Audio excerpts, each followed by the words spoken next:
صباح الخير, أهلا بكم. Excellencies, distinguished guests, ladies and gentlemen, a very good morning to you all. I'm Foli Batibo from Al Jazeera English.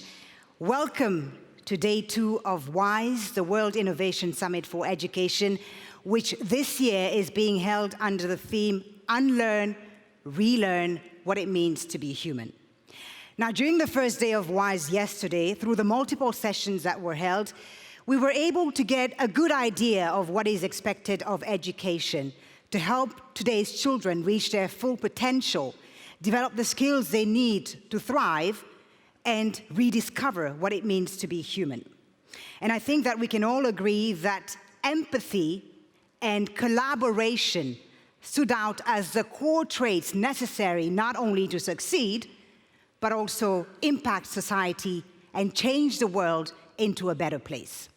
Now, over the last few years, Education Above All's Educate a Child program and its partners have been building on those 2 specific traits of empathy and collaboration to help millions of out-of-school children achieve quality primary education. 10 million out-of-school children, to be specific. Yes, Educate a Child has succeeded in its objective of ensuring that they are securing commitments to ensure that 10 million out-of-school children are enrolled. A round of applause for that milestone, ladies and gentlemen. It has been a truly global effort involving more than 80 partnerships across 50 countries. But the job, it's not done. It is not done. So our session this morning, ladies and gentlemen, will get a glimpse of some of their accomplishments and also explore some of the most pressing issues that are keeping them and the global education community from achieving their ultimate goal of ensuring that every single child has access to quality primary education.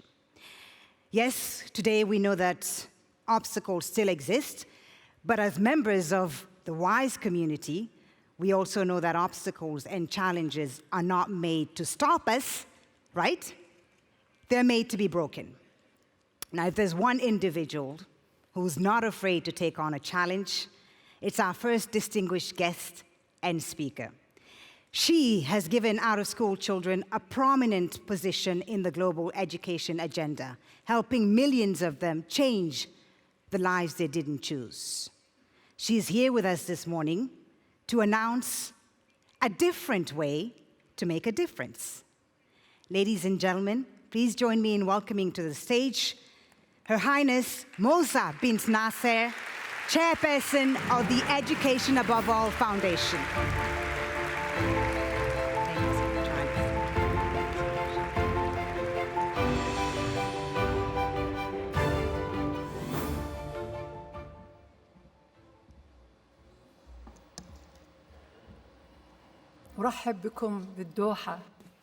Welcome to Doha, where education has always been our cause, and innovating to develop solutions constantly occupies our minds in order to affirm the role of education in creating change.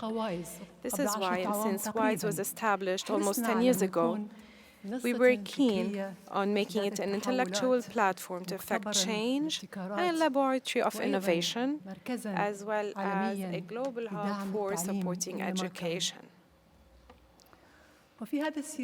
In this context, and since its launch at WISE as well in 2012, the Education Above All Foundation embodied the spirit of innovation in developing and implementing its programs. Indeed, Education Above All has succeeded in enrolling 10 million children back into school.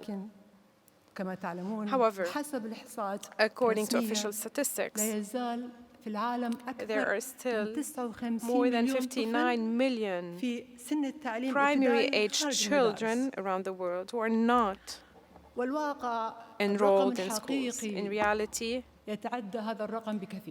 this number is much larger because there are large numbers that haven't been mapped. The statistics lag behind actual numbers. Many children go unaccounted for due to inadequate monitoring mechanisms, and most of these children are in hard-to-reach areas. However, in order to innovate new solutions to challenges like monitoring and statistics, among others, education above all has launched a new strategy to be implemented in selected countries with the purpose of ensuring the number of out-of-school children in these countries reach zero.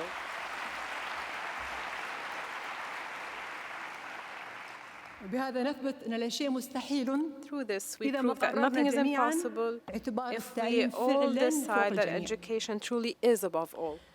Among other solutions, we propose the concept of portable multifunctional schools designed and equipped for refugee children, the families of refugee children, to use for education community engagement.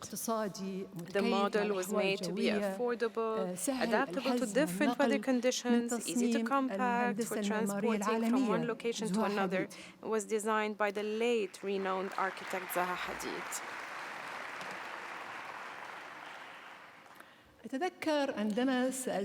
I remember her excitement when I asked her if it were possible for architecture, the field of architecture, to provide an alternative solution to the tents or temporary wooden buildings typically used for refugee education. I remember how excited she was. It resonated with her deep desire to contribute and help marginalized children around the world. She subsequently worked to develop, to finalize the design, until it became what is on display today at the WISE exhibition. Unfortunately, Zaha Hadid passed away before she saw this project become reality. We all recognize that the issue of out-of-school children is one that is highly complex in its causes and solutions. The ideal solution for the challenges facing education, as you all know and as you are all aware, is peace, or at the very least for a culture of coexistence to prevail around the world. But how can we even dream of achieving what seems impossible in a world that never ceases to produce wars and conflicts, a world that continues to invent regional and international crises? You often hear people who speak a rhetoric of peace that sounds nothing like peace, about alliances for security and stability, while harboring discord within. Then, and I quote from the Holy Quran, they swear to you so that you might be satisfied with them. But if you should be satisfied with them, indeed Allah is not satisfied with a defiantly disobedient people. End of quote. At the same time, there's another world that is powerless and helpless. This is why we find ourselves having to deal with the reality of the global education system and all its complexities in order to protect innocent children who know nothing of politics, children who do not understand why wars are being waged in the first place, children who fail to comprehend why people are fighting amongst themselves, children who are only concerned with staying alive, that education became an imagined luxury they yearn for but cannot receive. And here I wonder as a mother, what if we look at these children from our perspective as fathers and mothers through the same eyes that we view the future of our own children? Are we capable of doing this? Thank you.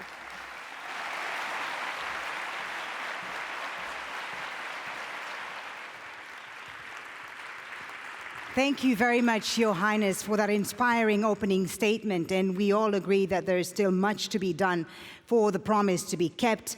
And as you said, it's truly time that we tackle the issue of out-of-school children from a new angle, that we find a better way to help countries and governments go that extra mile and support them through the difficulties that's keeping them from achieving their goal. It's not so much about strategy, a strategy about numbers, but rather a strategy about providing the very hardest to reach with a life-changing opportunity.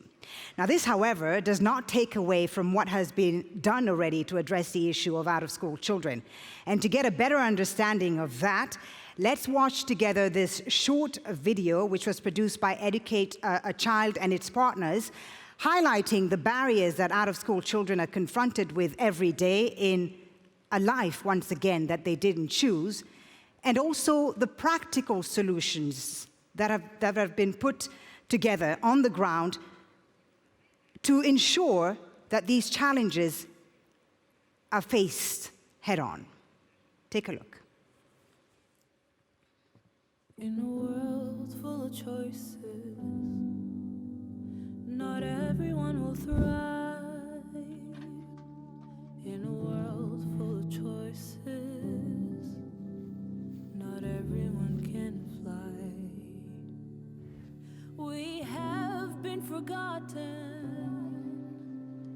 lost without a home, so unsure of the future. What will become of us? It's not your fault, there's no one to blame. Storms can be cold, but the sun will shine again.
A world full of choices, a song composed and performed by Qatari musician Aisha Aziani, who is with us here this morning. Aisha, please stand up so we can give you a round of applause. Thank you so much. There she is. Aisha Aziani from Qatar, performing that song, A World Full of Choices. Thank you very, very much, Aisha, for your contribution. Thank you very much. Now, although remaining pockets of out-of-school children is still a reality in many countries, it is often driven by challenges that are unique to every community. From Botswana to Thailand, countries are striving to provide education, going above and beyond to ensure that school-age children not only receive equality primary education, but are also well-equipped to thrive in today's world. And Paraguay is one such country. And to learn more about its initiatives aiming to provide quality education to all, please join me in welcoming the First Lady of Paraguay, Her Excellency, Mrs. Silvana Abdo. Please join us on stage.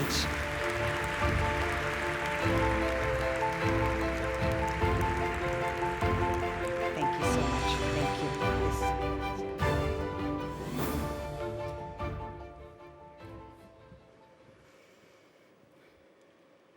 Quiero iniciar estas palabras I'd like to start con un saludo muy by especial del conveying a gobierno heartfelt y el greeting presidente from de the la government República and the del President Paraguay, of the Republic a of todas las Paraguay, autoridades to all presentes, authorities así como a los here, ciudadanos as well del as to soberano all Estado de citizens of Qatar. the sovereign state of Qatar.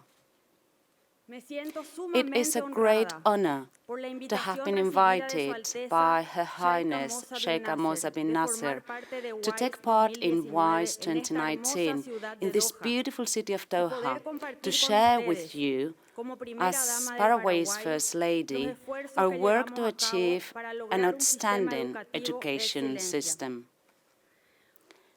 One of the major gaps in Latin America, and indeed in Paraguay, regarding education is the high rate of dropouts, usually due to financial issues. In my country, there are over 50,000 children out of school at the primary education stage, which in Paraguay is free of charge and compulsory. God has given me the chance to work alongside my husband. I had the privilege to meet Her Highness in New York in September 2018 at the UN General Assembly. We were seeking appropriate solutions to school dropouts, and we came across the Education Above All Foundation. Not only do we share the principles we want to instill in our children in Paraguay and to uphold education, we also fully agree with Her Highness' claim that education is a sacred right that leads to a better future, a much better future. I'd like to briefly touch upon the rich history in my country. We went through unparalleled times of glory and hardship. Our country indeed had to fight hard for its independence. Despite all difficulties, we pulled through and even shown at times of difficulties. In the 19th century, Paraguay had the highest literacy and education access levels in the world, as borne out by all historical records from multiple sources. Napoleon Nicolajani, the great Italian politician and journalist from the early 20th century, wrote, "At the time in which every Paraguayan citizen could read and write, because there was a school in every valley, in North and South Carolina there were only 5 schools and just one for 3 states, Mississippi, Alabama, and Missouri. As a result, a nation was born with no debt, with no poverty, with a level of prosperity and social justice unparalleled in the world and in the new continent." At the time, Paraguay set the pace of development in Latin America and raised the stakes of education in the world. Education was paramount. But violence and war arrived in Paraguay when its neighbors, in a tripartite alliance, brought utter destruction to the country. Strikingly as it may be, the population went down by 70% in 5 years of conflict, and what used to be a mighty country became a land of pain, mourning hundreds of thousands of deaths. Only 180,000 women and 20,000 children survived, all of them severely physically and emotionally scarred by war. Paraguay exists thanks to God's will. It was what motivated women in my country to lead the reconstruction process. That is why in Paraguay, life, children, and family are highly valued. Today, we look to a challenging future with optimism and hope.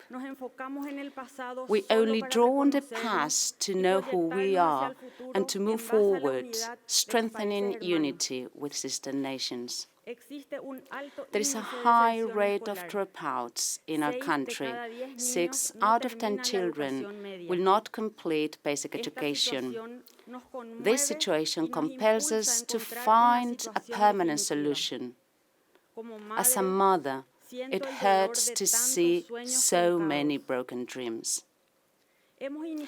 At the First Lady's office, we implemented a program to retain children in school Through football, the program is called Golazo, a great goal. We reach out to the most vulnerable areas.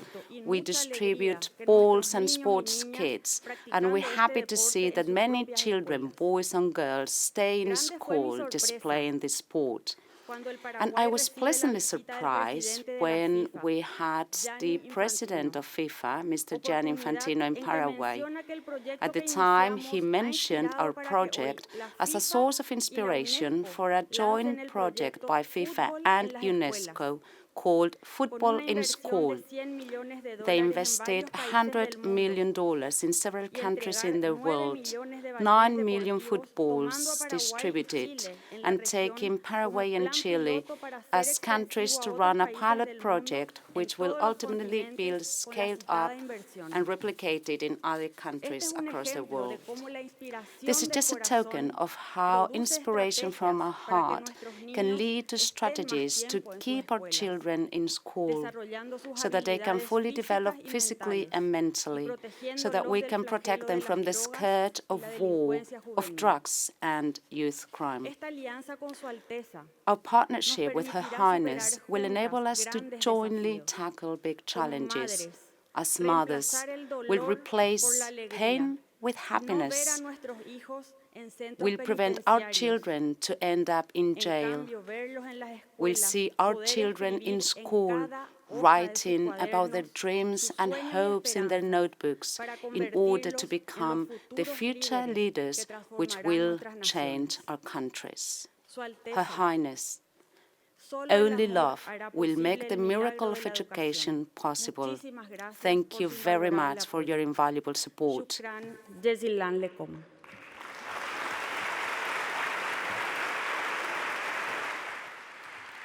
Thank you very much, Your Excellency. Thank you so much to the First Lady of Paraguay. Indeed, much is being done on an international level to tackle the issue of out-of-school children, and we hope that Paraguay's new partnership with Education Above All and the Inter-American Development Bank will close the gap with those hardest to reach and provide education to many more out-of-school children in the coming years. Thank you very much.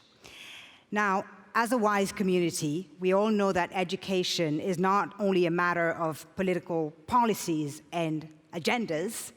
Sometimes all it takes is just one individual to make a difference. Some of the greatest changes and social movements of our time were, in fact, initiated by individuals who felt compassion, who felt courage and dedication to bring about change in the lives of those who need it the most. And we have the privilege of having one such individual among us this morning. She has used her incredible global influence and talent to help the cause of education in her native Colombia. She is the founder of Fundación Pies Descalzos, the Barefoot Foundation. See, I got that right. Which provides access to quality education for displaced and underprivileged children in Colombia. Ladies and gentlemen, please join me in welcoming UNICEF Goodwill Ambassador and Grammy Award-winning artist, Shakira Mebarak.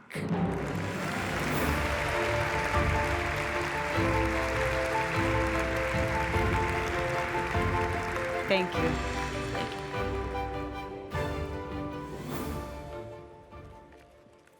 Shukran.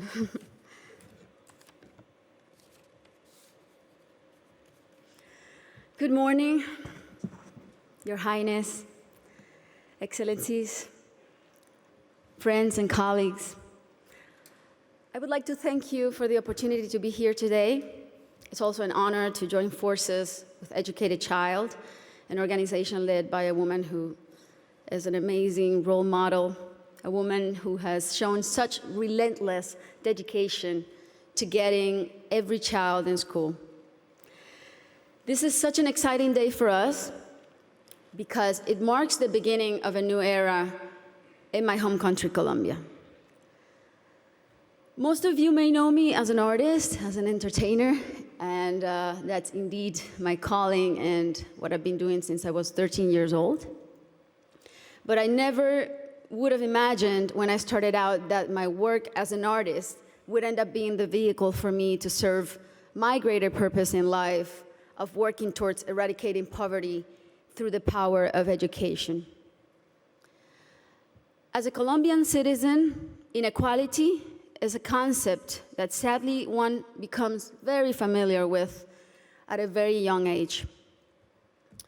It's a country like many others in Latin America where a few have a lot have almost nothing, and where if you're born poor, you will almost certainly die poor, and where people don't access equal opportunities.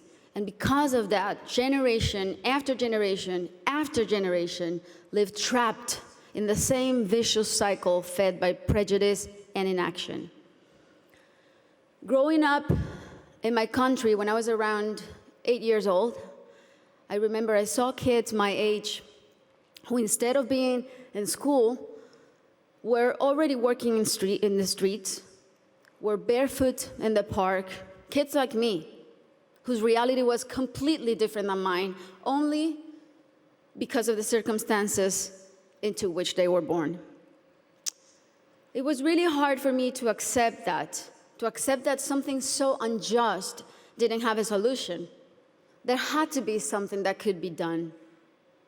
So I often asked myself why the adults around me were so resigned to the fact that these kids, who were just like me, or even their own children, were living in a parallel reality so different and so cruel. As Kofi Annan put it, poverty is intolerable in a world of plenty. So as soon as I had some success, the first thing I wanted to do was to invest as many resources as I could into what later would become the most meaningful project of my life, working for children. So I set out to find a team of people who dreamed big and worked hard and thought like me to help me right the wrongs that I had witnessed throughout my entire childhood. And that's when our foundation, the Barefoot Foundation, Pies Descalzos Foundation, was born. I knew, and I was only 18 years old then, but I knew that I wanted to focus on children and improving their lives, but I didn't know where to start. So I really felt that I needed to learn what the roots of inequality and low social mobility were. So I decided to study the reasons why children were working in the streets, or why some children were being recruited by the violent organizations like the paramilitary or the guerrillas. Why were so many children suffering from chronic malnutrition? And I realized that most of the issues that children face in my country had and have a common denominator: the lack of access to quality education. To me, it became crystal clear that education was the surest way to give all of these kids the best fighting chance of improving their circumstances in life, because education is the great equalizer. When I started building schools in Colombia, we chose the most remote areas where there was literally nothing, no infrastructure, no paved roads, no electricity, no potable water. And we decided to build in those places, but not only build schools, but state-of-the-art schools. Schools with comprehensive models that included ECD programs, school feeding programs, parent and teacher training. And another very important part is we decided to engage the government as a strategic partner and made it nearly impossible for them to say no to doing their part by showing them results through our holistic model that really proved to work.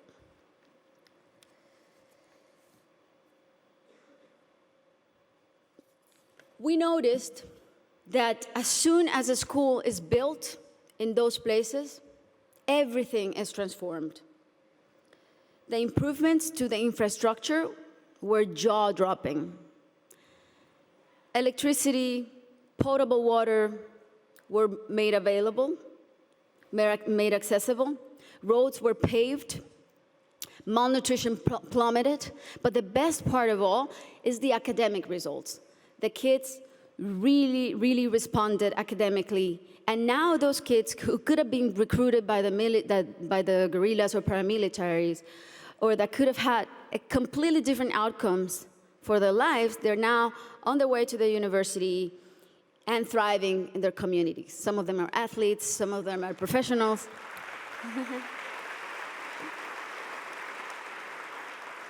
That's why it really is a thrill to work for education. That's why I'm so passionate about it, because I've really seen results that are as palpable as this podium. And seeing all these success stories that have a name and a last name has been one of the most rewarding things I've done in my lifetime, even more so than winning Grammys, I think. Now,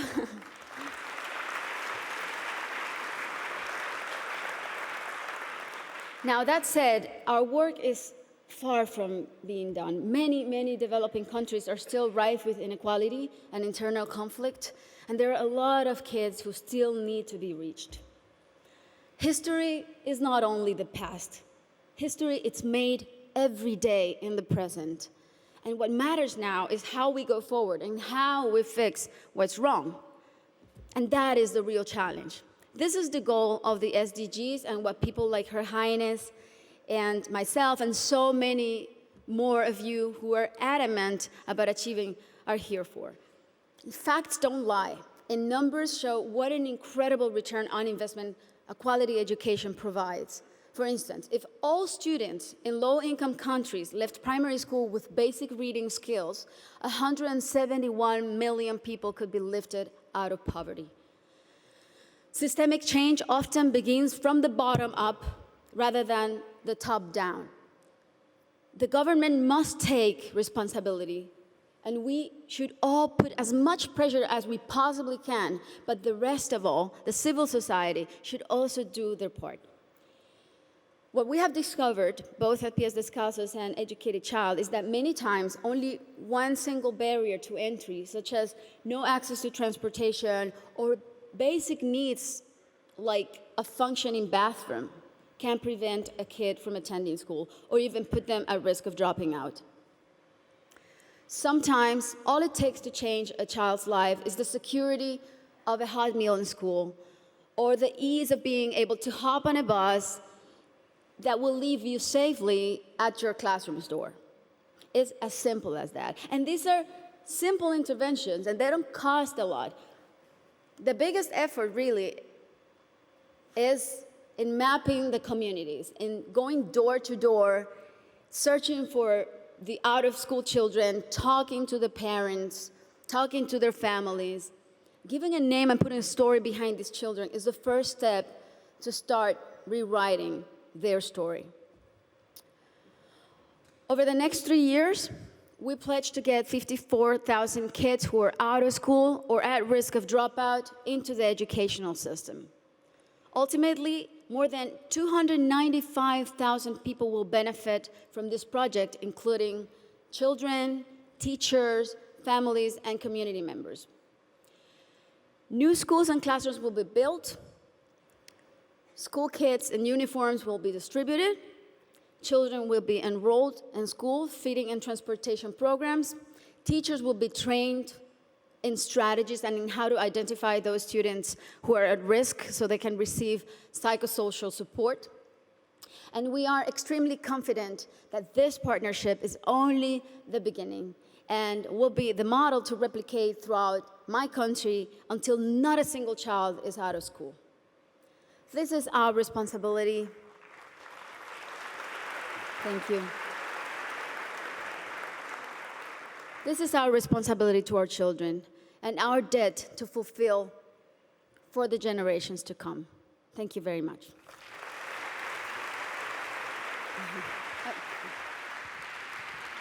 Thank you so much, Ms. Shakira, for that impassioned speech. Thank you for speaking from the heart.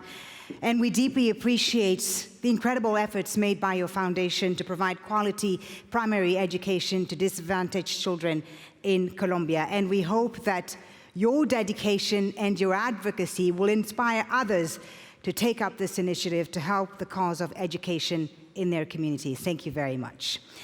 Now, the battle to provide quality education is not only being fought on the national level, It's also being led by international organizations and initiatives that go the extra mile to ensure that quality education, which is the right of all, is actually within reach of all.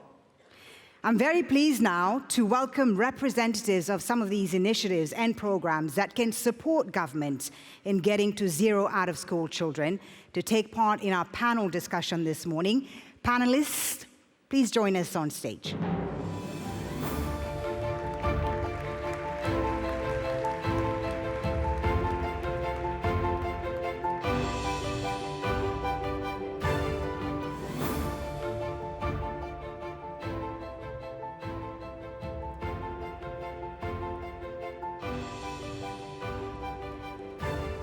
Please be seated. Thank you so very much for being with us this morning. Let me introduce our panel to you. To my left, Her Excellency, Ms. Gracia Michel, who is a humanitarian, international advocate for women's and children's rights, and a former education minister in Mozambique. Welcome. Thank you. Dr. Jaime Saavedra is head of the Education Global Practice Program at the World Bank Group and former education minister from Peru. Welcome, Dr. Saavedra. Also with us this morning is Professor Michael Polak, who's the US Board Chair of Educate Girls and the founder of the SCA Charitable Foundation in India. Welcome. And last but not least, Mr. Stephen Katende, a former fellow with Building Tomorrow's Youth. A warm welcome to you all. Thank you very much for being with us this morning. I know our audience and myself are very much looking forward to your insights and your expertise in this field, and tell us how we can tackle the challenges that still lie ahead. I want to start with an overview, a first question to all four of you. From your experiences, starting with you, Ms. Gracia Michel, what are some of the main obstacles, the main challenges that are still keeping so many children out of school around the world, from what you've seen on the ground? Good morning. Let me start by explaining the methodology which we use to understand what are the obstacles. We started a program in northern Tanzania, in one of the poorest provinces of the country, and in partnership with a local foundation which does research, local, using English and Swahili. We embarked in a process of door-to-door, as Shakira was saying, in 5 districts of that province, literally identifying family by family why are children who are out of school. Tanzania has a very good process of organizing villages. Mm-hmm. Every village has what they call 10 families. So the entry point is the 10 families. I want to emphasize this because the role of community, it's extremely important for us to identify the why you are asking. Indeed. So we learned that girls are not going to school because they are given to get married very early. So they are child brides. We learned that girls are becoming mothers at the age of 14, 13 age, and of course, they take care of the family and they don't go to school. We identified children who, because their parents are living with disability, then children have to stay at home to take care of their families. I want to go on and on. What I want to emphasize here is it's easy for us to have the big numbers. Indeed. But what is necessary, if we had to say every child, it means we have to knock at the door of every family. So very critical then to link on the ground work to global partnerships and advocacy. I get your point. Let me move on to Mr. Saavedra. I know that the World Bank has made a commitment to ensure quality education to all. Tell us how you're going to do that, and also from your experience as a minister previously, what are some of the challenges that you've observed and witnessed? Let me then complement what Madame Michelle was saying, but from the aggregate figures. Mm-hmm. Because unfortunately, we cannot say that we have an education problem or a learning problem. We have a learning crisis, not a problem, but a crisis. To understand that in a very simple and easy way, we came with one simple indicator. That was, let's ask ourselves, in each country, what's the percentage of children who at age 10 cannot read and understand a simple text? That's a very low bar. We want much more for a 10-year-old. But let's get just that bar, that low bar. And that percentage in low and middle income countries is about 53%. That percentage in many of the sub-Saharan countries is around 80%. In Latin American countries, it's around 45%. Those are extremely, extremely high numbers. Because if these children cannot read a text by age 10, it's very difficult that they're gonna get all the other education outcomes that we care about. The sciences, the math, the civics, the humanities. It's gonna be very difficult for them. Mm-hmm. So that is morally unacceptable. That, what we call, that concept, we call it learning poverty. That learning poverty is morally unacceptable and economically unacceptable. And it's morally unacceptable because of the inequality of opportunities that we were talking before. It's morally unacceptable because this is a world, and in many countries there is the wealth, there are the financial resources, and we know how to set up a school, right? It's not rocket science. We know how to do it, and the resources are there to give all children the opportunity that they deserve. And unfortunately, in addition to having that problem of more than half of children, some in school and not learning, and many not even in school. The additional problem that we have is that learning poverty is not falling fast. Mm-hmm. Because maybe it's 53%, but it's falling quickly. Okay. Unfortunately, it's not falling quickly. What should be learning poverty in any country? 0. Indeed. It should be 0. All kids should learn to read. Should be 0. But it's not 0, and it's not even falling fast enough. The business as usual scenario will be that in 2030, only that 53 will be down to 43. That has to change. That is our challenge. And we'll look into how we can change that in just a few minutes and tell us what some of the solutions that you have come up with. Let me just bring in Michael Polak into the conversation. And I know that you've done a lot of work in India with Educate Girls. Tell us about the challenges, the obstacles that you have observed. What is the main challenge as far as you're concerned? Absolutely. First, I want to take this opportunity to thank Her Highness and everyone at EAA and EAC for all of your support over the years. Without that, we would literally not be where we are. In terms of the challenges that we found on the ground, I have to echo what Madame Michelle was saying, that really it's a mindset issue at the end of the day. And there's a simple phrase that we use that relates to our work in India, which is a goat is an asset, but a girl is a liability. And working to change that mindset involves really community engagement, community mobilization, but from people from the community. If I were to just show up in rural Rajasthan and say, hey, you should go out and educate your child, and the girl child is important, guess what? Not much is going to happen. Mm-hmm. And so what we look to do is to engage local community members, which we call Team Balika. We do a door-to-door survey. So over our 12 years so far, we've knocked on over 4 million doors, re-enrolled back 600,000 out-of-school children.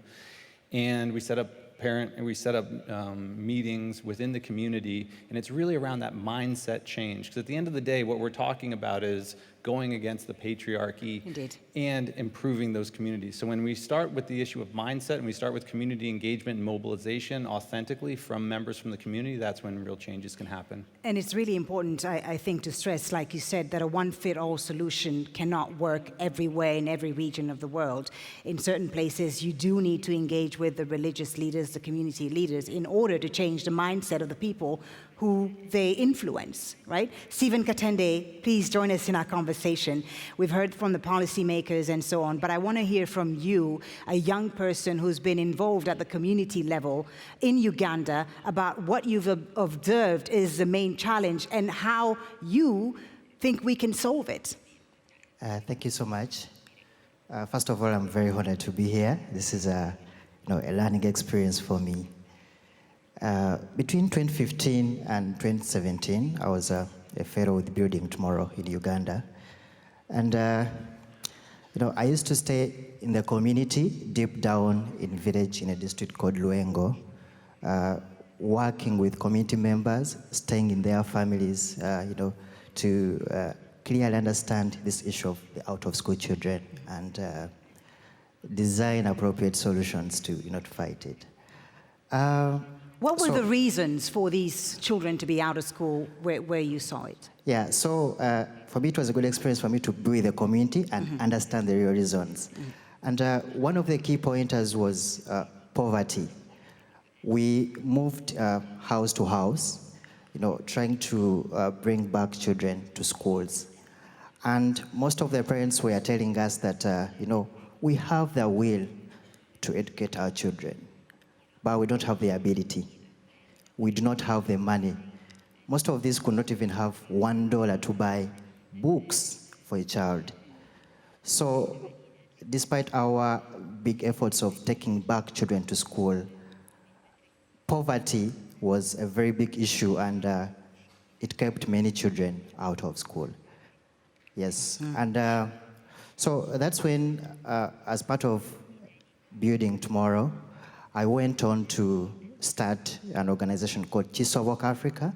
So Chisowok means it is possible to work with community members, with parents, bringing them together in schools to economically empower them so that they can engage in income-generating activities, generate incomes, and be able to finance their children's education. Okay, so we heard Ms. Graça Machel about the experience of Stephen there.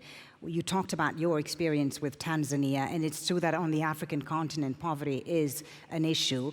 What have you found are the solutions then that can work and can be replicated to other countries? And what do you think the zero strategy that was announced today, what added value can it bring, and how can we support this strategy basically and help achieve its ultimate purpose of ensuring that all children have access to quality primary education? What we have learned is our initiatives cannot be developed in isolation. It has been stressed the role of parents, of communities, but of other organizations which are working in development to change the realities of the families where the children are coming from. The other thing we have learned is you cannot only focus on economic development without, as it was mentioned, changing the mindset. The third thing which comes here is you need to work very seriously with the teachers. I think the most important pillar of changing is to have a teacher who is motivated, a teacher who has the right skills, a teacher who connects very well with the parents, with the school board, and et cetera, et cetera. So there is an ecosystem, I would say, which needs to be built around so that, one, you identify them. Second, they are in school. Third, they are receiving a meaningful education to progress in their studies. But you need to get governments to be much more engaged. And our experience was to establish what we called a Mara Alliance, in which you have government officials, you have religious leaders, traditional leaders, women's organizations, youth organizations, to take responsibility and to own the programs, to say, these are their children, they have to change together. Third, I think also you need to have governments committing in a long term. Because education, as we all know, it is an investment of long term. Indeed. So it has to change the budgets. It has to focus on once children are in, how do you pull them to, in 5, 10 years exactly, to receive the quality of education we are talking about. So we are working now really to make of our experience a national one with the government of Tanzania. Okay. Second, of a region in Southern Africa, and from Southern Africa then to use that experience globally. Excellent. Dr. Savita, would you like to add to what Ms. Gracia Michelle has said about the solutions that have to be all-encompassing, and also we have to think long-term? So what are the solutions, and how do we support this Zero Strategy initiative? So, again, to complement what Madame Michelle is saying, I think I've been brought here to complement what you're saying, is, first of all, is that this is a job for the education sector, but not only for the education sector. So this multi-sectoral approach that the education above all also has is absolutely critical, because bringing children to school is critically an issue of the education sector, but it's about transportation, it's about water and sanitation, it's about nutrition. So actually this is a whole of society responsibility, and from the perspective of the government, it's a whole of government approach. Right? So yes, it's a huge responsibility for ministers of education, but it's not only for ministers of education. So that's one critical factor that we need to bring in. And again, to complement what Madame Michelle was saying, the issue of what is the critical factor in education is the human factor. So that's why the importance of teachers. And one of the critical political commitments of countries is not only financial commitments, of course, money matters and you need resources, but a critical political commitment is that everyone has to internalize the importance of her job, right? The job of being a teacher, teaching is never an employment program, right? It's just not any job. Teaching is probably one of the most complicated jobs. So that implies that then the whole society has to really value the teaching career, because it has to be a person that is hired to be a teacher because it has the motivation, and one has to give that teacher the professional development opportunities. Right. But then that teacher has to internalize the immense responsibility that she has, that it's not about a few kids learning, it's about all of those kids in that classroom learning. All right. That is great. And if that happens, then we'll have much less children out of school, but because they will be attracted to school and they will not leave school. Stephen, please add to that, if you can, very briefly. I'll get to you, Stephen Katende. Sorry, Michael Pollack, I wanted to come to you before we give the last word to Stephen, because we are unfortunately running out of time. We've heard about some of the solutions. What do you think would work, and how can we support the Zero Strategies challenge? Sure. So the first thing that I would say, and what I think Educate a Child does extremely well, is you got to be focused on outcomes at the end of the day. And so what we have done at Educate Girls is we're focused on re-enrolling out-of-school children and on improving educational outcomes as well. And when you have that focus on outcomes, it then allows you to iterate your delivery mechanisms. Because whatever you think is going to be the right delivery mechanism and the right solution, it's going to be wrong in some way. So you need to continually iterate, and if you make mistakes, make sure that you're learning along the way. So over our 12 years, at Educate Girls, that's exactly what we've done. So case in point, going forward, we have a 5-year plan, and what we've found is that 40% of the out-of-school children are in 5% of the villages in India. And so we're able to go through that machine learning and to figure out where those villages are and specifically target them with our approach that's worked. And so we're looking to move from 14,000 villages that we currently work in right now to 35,000 villages and re-enroll back over 1.5 million children, because we're able, after a dozen years, to really pinpoint and focus what treatment methods work, how to engage those communities. And the other thing I just throw in, the other real big thing we need is longer-term funding commitments. And that's why EAC has been great. They've given us multi-year funding commitments over this period of time in order to be able to build that bridge to do it.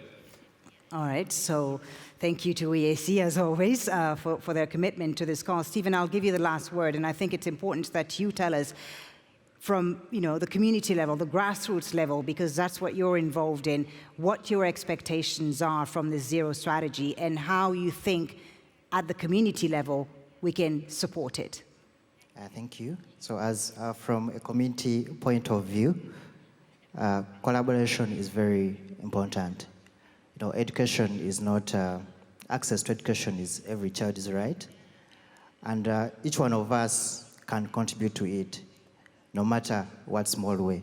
So collaborations between development partners, government, and the community itself is very important, because development partners can commit money, but if their parent, deep down there, is not committed to sending his or her child to school, the child can stay out of school despite the money. So involving all the stakeholders, including the parents, to change their mindset, but also economically empower them that when this support stops somewhere, they can continue and achieve 0 out of school. All right, so an all-inclusive approach. I think that's really finally the message of our discussion this morning. It has to be all-inclusive, involve teachers, involve the parents, the governments, of course, the international countries that are helping as well, and institutions that are helping, such as the World Bank. Thank you so much for a really interesting discussion. I wish we had a bit more time to go into much more depth into this issue. I appreciate your insight, and I think our audience as well appreciates your insight and your expertise, and wishes you luck on your future projects and things that you're doing on the ground. Congratulations on everything that you've achieved, and thank you once again. Thank you to our panelists. A round of applause, please. Ms. Gracia, Michelle. Thank you. Thank you so much. Thank you. Thank you. Thank you. Thank you, Michael. Thank you. Stephen, thank you so much. Thank you. What an amazingly rich panel we witnessed there, of course. Thank you once again for all your contributions and thought-provoking insights. And once again, much success in all your upcoming projects and partnerships. And now to close our session this morning, ladies and gentlemen, I'm very pleased to welcome Education Above All's youth advocate, Ms. Alanoud Al-Khawairi. Join us, Alanoud.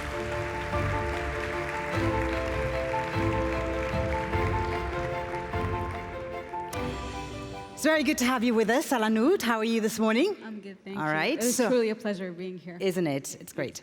So tell me, Alanoud, what was the main takeaway for you from this morning's session? And what do you, as a youth advocate, what is your message to the global community that's sitting here this morning? What is quite significant about this project is that it works, at the heart of it is the idea of collaborating and supporting governments in their efforts of educating every child within their borders and building a better foundation for a sustainable future. And really, from the perspective of youth, our role in society usually entails that of a helping hand and providing whatever resources and energy needed to actually help everyone and answer all calls of need. Mm-hmm. And so really what this project is a representation of the youth's effort in doing that and actually going the last mile and providing education to everyone else. How important then that you as young people are involved and are consulted on every decision that is taken. Exactly, and this project is truly an extension of our own efforts in the society. Okay, so then if there's one word or one key phrase that you would like our audience here to take away today from a youth perspective, what would it be? Just to go the last mile and cover every ground and go all and just tackle every gap that exists. All right, you heard it from the Education Above All youth advocate, the young people urging you to go the last mile, not to give up. Thank you so much, Alanoud. Thank you. Thank you, ladies and gentlemen, for being with us this morning. Thank you to all of our panelists and guest speakers. It's been a real pleasure to be here with you this morning. To our audience as well, thank you for being so engaged and so attentive. Don't forget to return your headsets, by the way, before you leave the theater. And I wish you a very successful and productive second day here at WISE. And we'll have the closing ceremony, don't forget, at 4 p.m. Please be on time because we'll close the doors quite early. Thank you so much, ladies and gentlemen. It's been a real pleasure. Thank you.